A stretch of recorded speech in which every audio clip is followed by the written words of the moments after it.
Australia's Secret Chernobyl. In today's video, we will be taking a look at a small Australian town that is so dangerous it has been completely abandoned and removed from all official maps.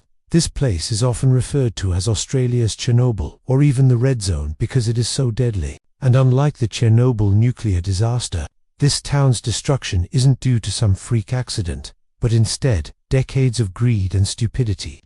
So let us take a look at what happened here and how this entire town became a complete ghost town. This town is called Wittenoom and is located in the northwest of Western Australia. It may come as a surprise to learn that up until the 1960s, Wittenoom was actually the largest city in northwestern Australia, boasting around 20,000 people. But today, the town is uninhabited and doesn't even exist on any official maps.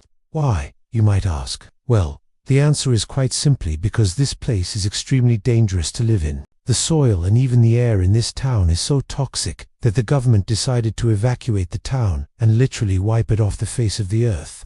But before we go into why this town is so dangerous, if you are enjoying this video so far, then make sure to leave a like. Now back to why Wittenoom is so dangerous. Wittenoom is situated about 1,000 kilometers north of Perth and was founded in 1951 during the asbestos mining boom. The town grew rapidly during the 1950s and peaked at its max population of around 20,000 just 10 years after being founded. So you can imagine the shock when the town was practically deserted by 1978. So what exactly is so dangerous about this town? To understand why Wittenoom became a ghost town, we have to first talk about the reason the town even existed in the first place. As I mentioned, Wittenoom was founded during the asbestos mining boom of the 1950s. During this time, the world was going crazy over a new building material called asbestos. Asbestos is one of the most durable man-made materials and is resistant to both fire and water. For these reasons, it became very popular and was used in pretty much everything that needed insulation, including houses, schools, hospitals, basically everything. But little did people know that this miracle building material was actually quite literally killing people. Asbestos is one of the most naturally occurring carcinogens on the planet, and prolonged exposure to the material has been directly linked to cancer and the deadly disease, mesothelioma.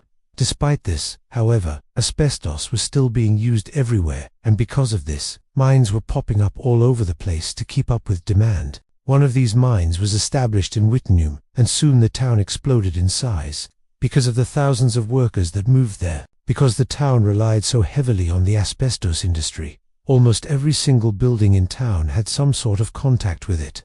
These buildings included schools, shops, houses, etc. But not only were the buildings in danger, but so were the residents themselves. Many of the residents of Wittenoom actually used asbestos tailings, which is the leftover waste material from the asbestos mining process, to build their own homes and gardens.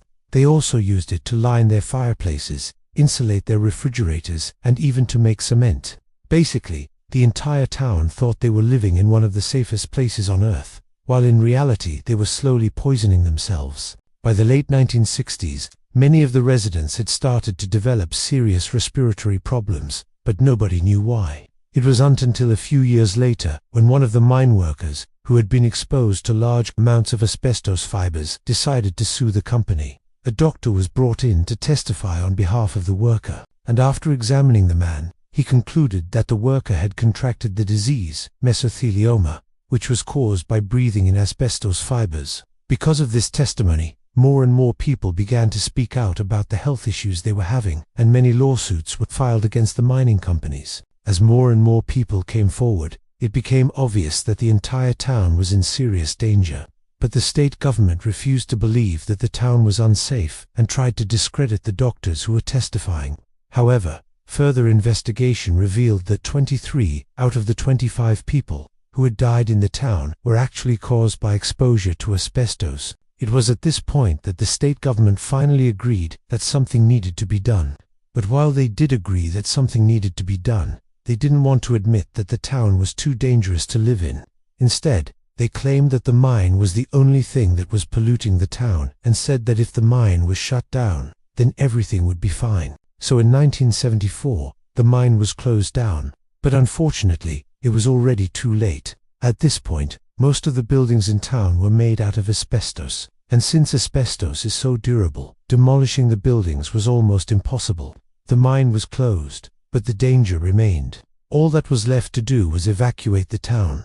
By 1978, everyone had left and Whitnum became a ghost town. Today, the town is completely abandoned and has been left to rot.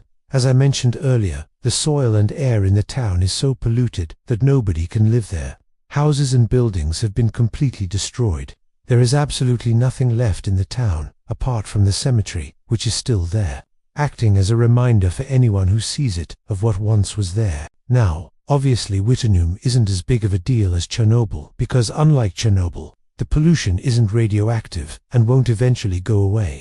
But it does serve as a good reminder for us all that our relationship with the environment is fragile. And if we are uncareful and use our resources irresponsibly, then we could end up causing just as much damage as the Chernobyl disaster. Thanks for watching. Also, if you haven't already, then consider subscribing, because in the next video, I will be releasing an updated top 10 scary ghost towns list. Thanks again for watching. Goodbye.